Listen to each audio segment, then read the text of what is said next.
England boss Gareth Southgate insists Phil Foden still has a major part to play at the World Cup, as the clamour for the forward to start against Wales intensifies. Manchester City star Foden has made just one substitute appearance here in Qatar so far, coming on in the 6-2 win over Iran. With the game effectively already won, Southgate overlooked Foden in the 0-0 draw against the USA, instead choosing to introduce Jordan Henderson, Jack Grealish and Marcus Rashford off the bench. The decision drew criticism from some quarters, with many onlookers believing Foden should be playing a more prominent role at the tournament.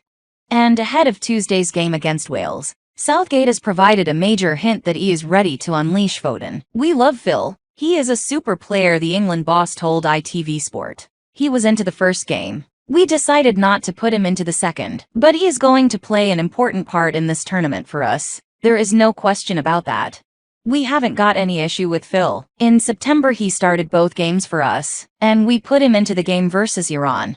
We decided to stick with that team, and we felt the changes required something a little different for the USA. But we are intending to be here as long as we can, and he is a super player and we think the world of him, and he is going to play a big part. He can play off either wing, he can play as a false nine, he can play behind a striker. He doesn't do that as often for his club. He works hard for the team and of course he has fabulous technical ability."